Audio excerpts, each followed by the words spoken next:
Sometimes the unraveling doesn't feel like a breakthrough. It feels like losing everything you once were. You wake up one day and something's just off. Maybe it starts with a subtle restlessness or a moment of quiet dread, a creeping sense that nothing, not your job, your friendships, your routines, feels real anymore. And before you know it, everything that once gave your life shape begins to dissolve. You're not depressed in the traditional sense, but you're not okay either. This isn't burnout. It's not a quarter-life crisis. And no, it's not just bad vibes or Mercury in retrograde.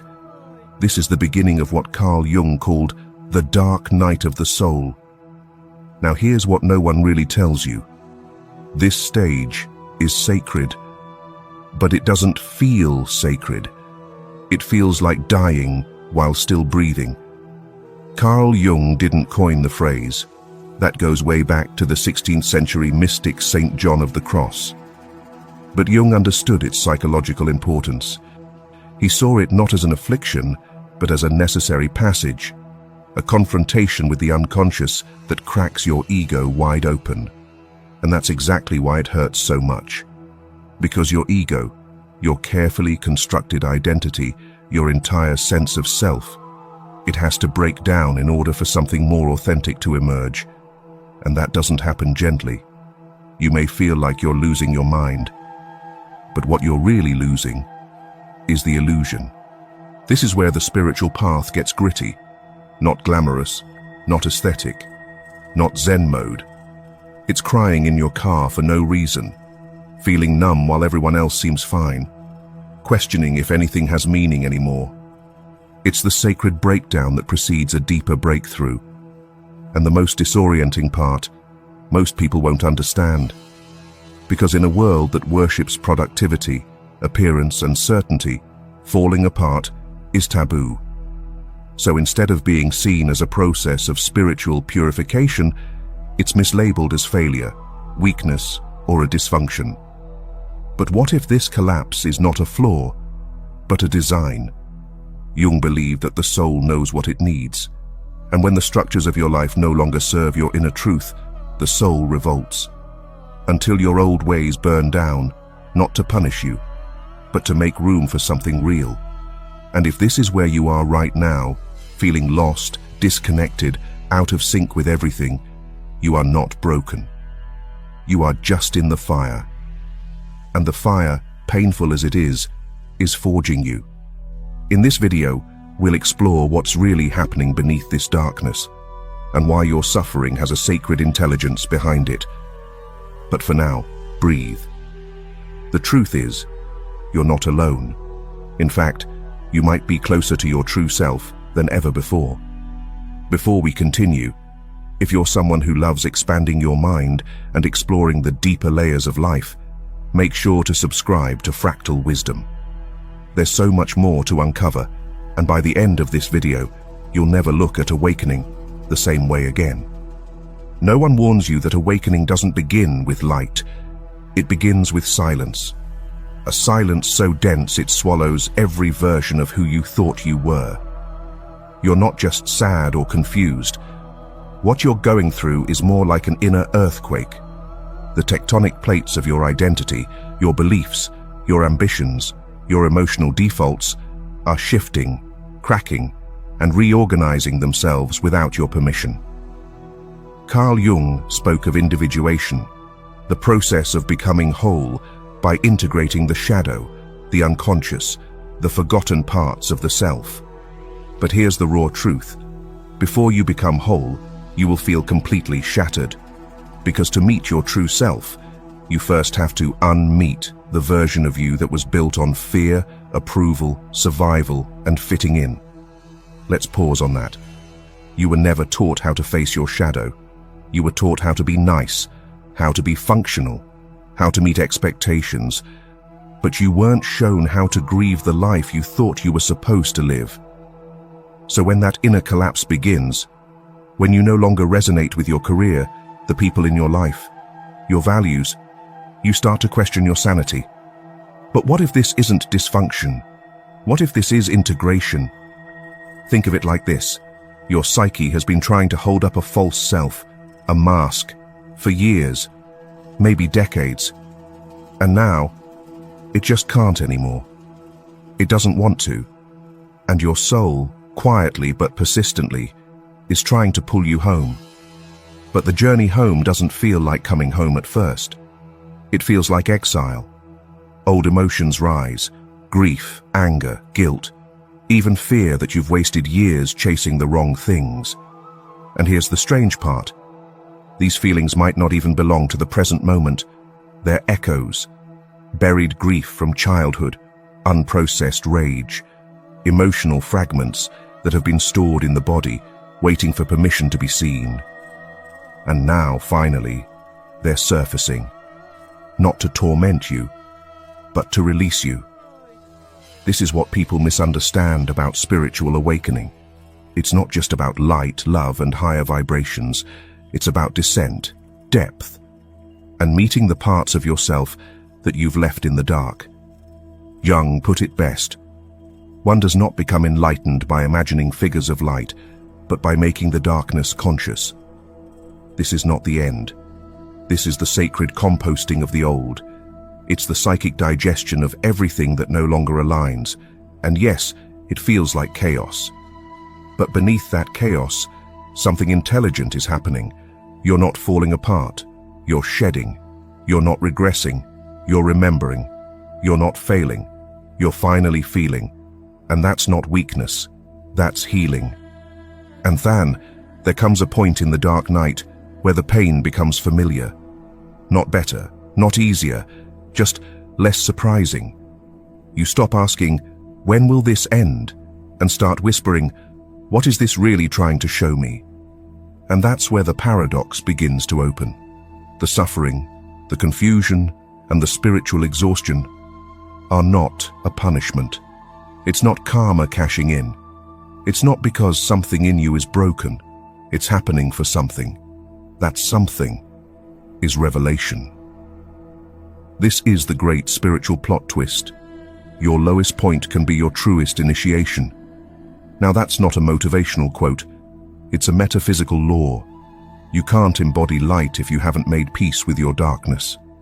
And not the fake kind of peace where you reframe it or journal it into oblivion. The real kind, the gritty kind, the kind where you sit in your mess and say, okay, show me. This is what Carl Jung meant by holding the tension of the opposites. Light and dark, pain and purpose, suffering and transformation.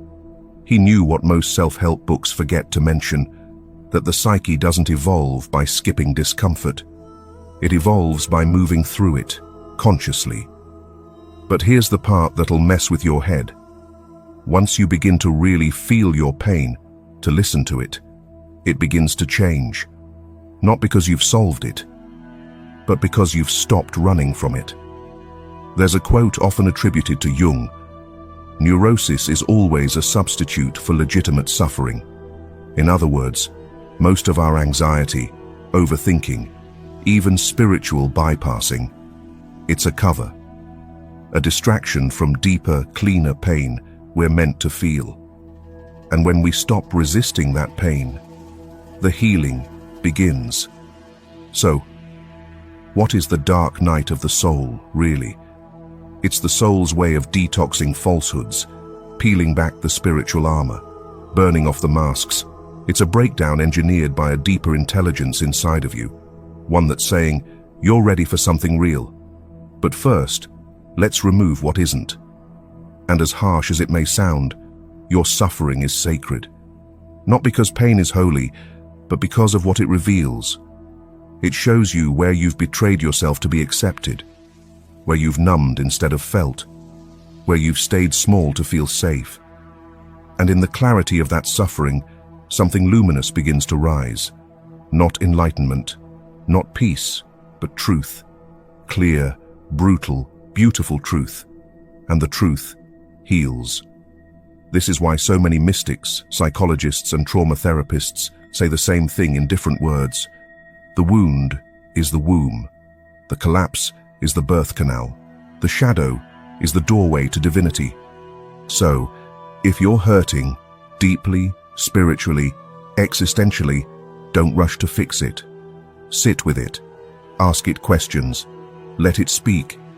Because the pain isn't the problem. The silence around the pain is. And once you stop trying to quiet it, once you give it a seat at your table, something extraordinary happens. You begin to hear your soul. Not the ego, not the voice that's always demanding fixes, checklists, or instant healing. The soul, that quiet whisper underneath everything, gently telling you, let it fall apart. There's something more honest waiting for you. That's the beginning of rebirth. But here's where a lot of people get stuck, right before that moment.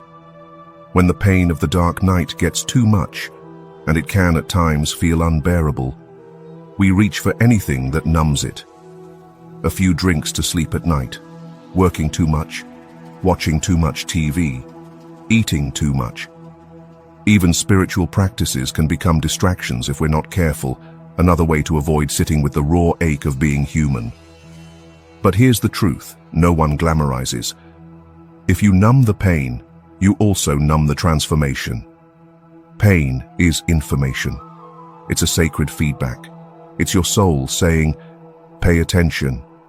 There's something you've been avoiding that wants your love, your awareness, your integration. And if you drown that out with substances, with distractions, even with positivity, you delay the real healing. So how do you handle the dark night without getting swallowed by it? You slow down. You feel everything. You let yourself break where you've always been brittle. You stop trying to fix your sadness like it's a broken faucet, and instead you hold it. With presence, with breath, with fierce compassion. You cry if you need to, scream into pillows, journal the mess without editing. Let the body shiver through the grief that's been buried for years. Talk to someone safe, a therapist, a friend, even a tree. It's all welcome. And most importantly, you stop performing like you're okay when you're not. This is what spiritual awakening really is. The holy act of becoming emotionally honest, becoming available to yourself in your most unfiltered form. And then, gradually, subtly, a shift begins. The heaviness doesn't leave all at once, but it softens.